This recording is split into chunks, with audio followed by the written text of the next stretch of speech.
और इसी बीच में तमाम अटकलों पर एक सियासी अपडेट, अजित पवार ने चुप्पी तोड़ दी है। एनसीपी में था, एनसीपी में रहूंगा, ये कह दिया है अजित पवार ने, यानी कि क्लैरिटी देते हुए, क्योंकि इस तरीके के अंदेशे जताए जा रहे थे कि बड़े दो राजनीतिक बदलाव देखने को मिलेंगे। बीजेपी में जाने को लेकर अजित पवार के जो सियासत गरमाई थी और एनसीपी छोड़ने की जो अटकलें लगातार तेज हो रही थी, उस पर अजित पवार ने अब चुप्पी तोड़ दी है। ये कहा कि मैं एनसीपी में था और एनसीपी में ही रहूंगा, पार्टी जो भी फैसला करे एनसीपी के साथ रहूंगा।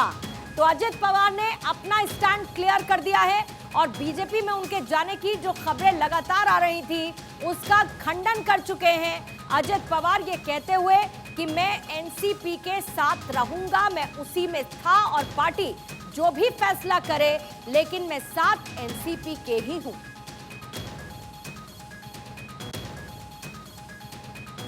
तो देखिए अजित पवार की तरफ से क्लैरिटी आते हुए, क्योंकि इसे लेकर राजनीतिक सुबुआहट बहुत तेज थी कि अजित पवार क्या बीजेपी में शामिल हो जाएंगे, क्योंकि इस तरीके के संकेत मिल रहे थे। हालांकि बहुत क्लैरिटी ऐसी कोई अजित पवार की तरफ से आई नहीं थी, लेकिन महाराष्ट्र की सियासत में इसको लेकर हलचल बढ़ी कि अजित पवार बीजेपी के साथ जा सकते हैं। एनसीपी सांसद की तरफ से इस बात को लेकर संकेत दिए गए थे, लेकिन अब अजित पवार अपनी चुप्पी तोड़ते हुए ये साफ कर चुके हैं। हालांकि उनका अगर आप ट्विटर बायो देखेंगे तो उसमें एक बदलाव देखने को मिला था, जिसमें एनसीपी का लोगो हटा दिया था उन्होंने। हालांकि अभी भी अगर आप बायो देखेंगे लोगो हट चुका है, लेकिन leader of opposition, Maharashtra legislative assembly, member of legislative assembly Baramati, x deputy CM Maharashtra, NCP leader, लेकिन लोगो गायब नजर आता है। और इस लोगों के गायब होने के बाद से और ज्यादा इस बात का अंदेशा जताया जाने लगा था और ज्यादा टॉक ऑफ द टाउन हो चुकी थी ये बात कि क्या अजित पवार एनसीपी छोड़ देंगे और बीजेपी में शामिल हो जाएंगे। लेकिन अजित पवार ने इस बात का खंडन करते हुए ये क्लियर कर दिया है कि वो एनसीपी में थे और एनसीपी में ही रहेंगे।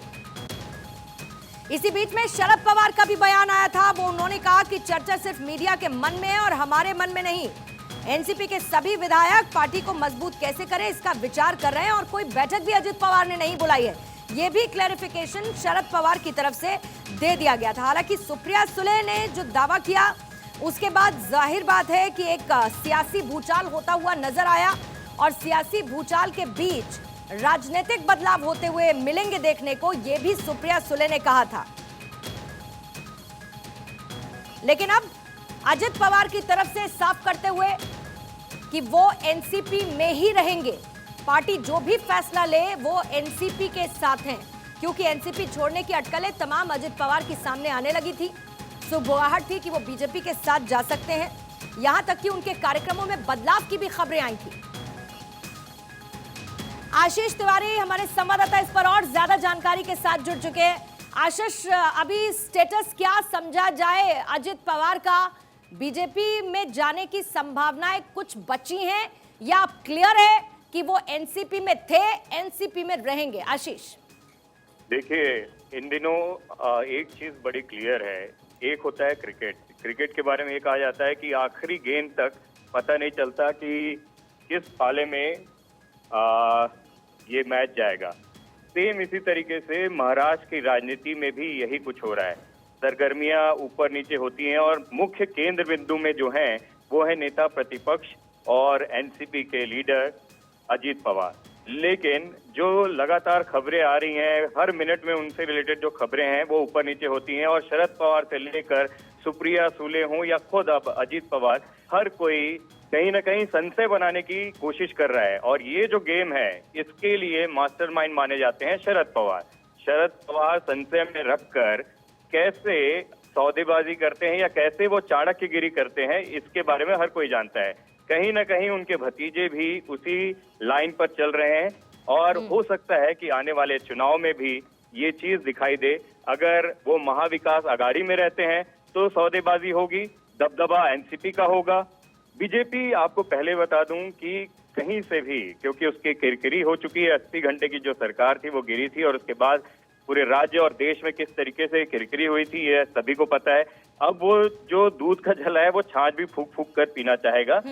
कोई भी ऐसी वो गलती नहीं करेगी जिससे फिर से उनकी बदनामी हो या आगे जो आशीष, राज्य में आपको चुनाव कुछ होने वाले सेकंड्स के लिए रोकूंगी क्योंकि इस वक्त लाइव तस्वीरें मिल रही हैं। अजीत पवार नजर आ रहे हैं, माइक लग चुके हैं सामने, यानी माइक लगने के साथ साथ इस बात की उम्मीद है कि अजीत पवार बोलेंगे। हालांकि वो अपना स्टैंड क्लियर कर चुके हैं, लेकिन सुनते हैं अजीत पवार क्या कह रहे हैं। सर्व पत्रकार मित्रांना तुम्हाला बाजूला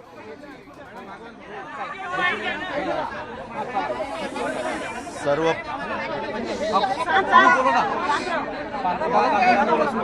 और काय बोलत आहेत सर्व लोकांचं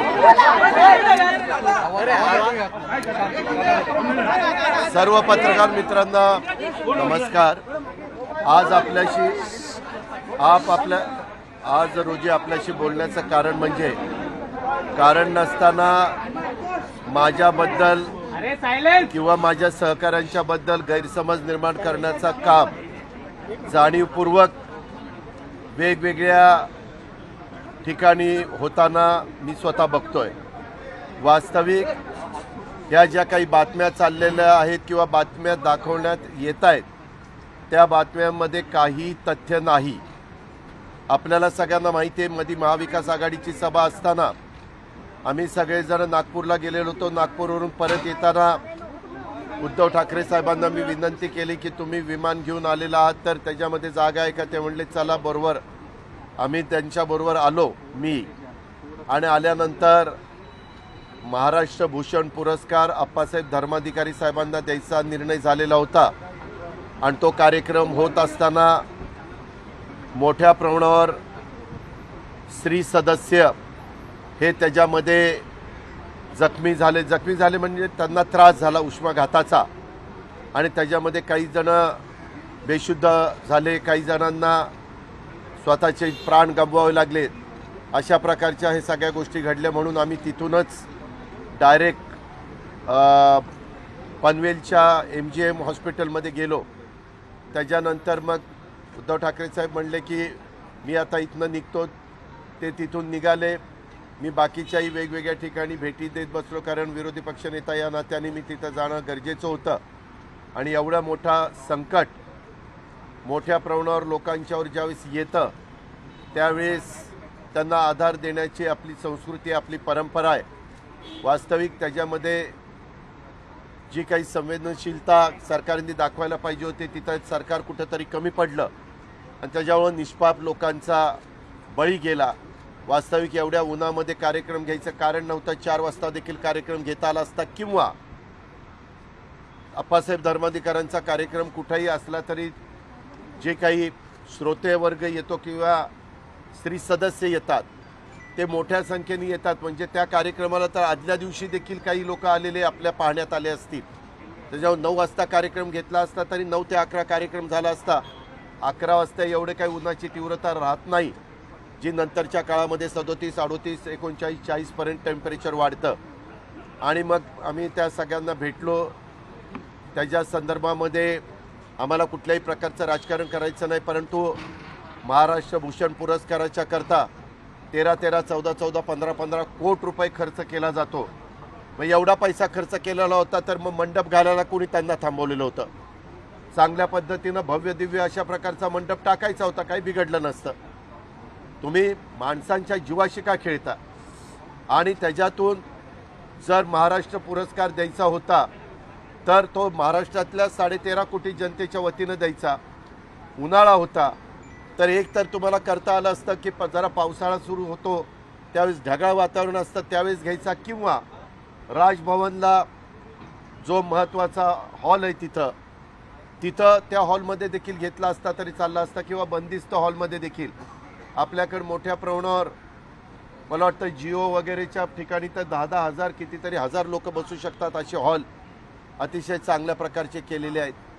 पण ते निष्काळजीपणा अतिशय नडला, आणि त्याच्यामध्ये सरकारचं ते अपयश होतं ही पण वस्तुस्थिती खरी आहे। त्याच्यामध्ये 5-5 लाख रुपये देऊन त्यांच्या कुटुंबियांचं सांत्वन करण्याचा प्रयत्न केला। वास्तविक पैशातनं काही मोजता येत नाही। त्यांनी त्यामध्ये त्यांच्या कुटुंबियांना अधिकची मदत केली पाहिजे असं माझं स्पष्ट मागणं आहे। आणि इथून पुढच्या काळामध्ये त्यांना अशा प्रकारचे कार्यक्रम घेण्याचं कारण त्यांना त्याच्यातनं काही राजकारण साधायचं होतं का? म्हणजे आप्पासाहेब धर्माधिकारी नाही, त्यांच्याबद्दल आम्हाला निश्चितपणे आदर आहे. आपण ज्यांचं कुणाचं कौतुक करतो, महाराष्ट्र पुरस्कार देतो, त्याच्या संदर्भामध्ये आपल्याला सगळ्यांना त्या गोष्टीचा अभिमान असतो. परंतु यांनी त्या विभागाचे सचिव असतील, मुख्यमंत्री असतील, उपमुख्यमंत्री असतील, पालकमंत्री असतील, त्या विभागाचे मंत्री असतील किंवा अधिकारी असतील, ह्या सगळ्यांना कळायला पाहिजे होतं की कार्यक्रम किती वाजता घ्यावा, काय वाजता घ्यावा. आणि मला जी माहिती आहे, मी जे कार्यक्रम त्यांचे अटेंड केलेले आहेत, मी नानासाहेब धर्माधिकाऱ्यांचे पण कार्यक्रम अटेंड केलेले आहेत, त्यावेळेस संध्याकाळचे कार्यक्रम असले तरी ते शांतपणे बसतात, अजिबात घाई गडबड करत नाही, धक्काधक्की होत नाही, त्यात चेंगराचेंगरी होत नाही, त्यांचे ते साफ करून जातात. पुन्हा तिथं कचराचा एक तुकडा देखील तुम्हाला पाहायला मिळत नाही. अशा प्रकारची त्यांची शिस्त आहे. पण त्यालाच गालबोट लावण्याचं काम त्या राज्यकर्त्यांनी केलं. त्या राज्यकर्त्यांचा मी तीव्र शब्दात निषेध करतो. दुसरी गोष्ट, आपण जे काही सातत्याने माझ्याबद्दलच्या बातम्या पसरवताय किंवा दाखवताय, मी आपल्याला सांगेन की त्याच्यामध्ये यत्किंचितही तथ्य नाही. तुम्ही जे दाखवलेले 40 आमदारांच्या सह्या घेतल्यात, असं काही आमदारांच्या सह्या घेण्याचं कारण नाही. आम्ही सगळेजण राष्ट्रवादी काँग्रेस पक्षाचेच आहोत, राष्ट्रवादी काँग्रेस पक्षातच राहणार आहोत. त्याच्यामुळं ह्या बातम्यांना कुठल्याही प्रकारचा आधार नाही. त्याच्यामुळं काही वेगवेगळ्या चॅनलमध्ये इतर राजकीय पक्षाचे लोक देखील त्यांचं मत व्यक्त करतात. त्यांनी तो काय व्यक्त करावं, वेगवेगळ्या राजकीय पक्षाचा तो त्यांचा अधिकार आहे. तुम्ही आता आज मी इथं नेहमीप्रमाणे माझ्या ऑफिसला बसतो, त्यावेळेस साधारण मंगळवार बुधवार कमिट्याच्या मीटिंग असतात आमदारांच्या. अनेक आमदार मंत्र्यां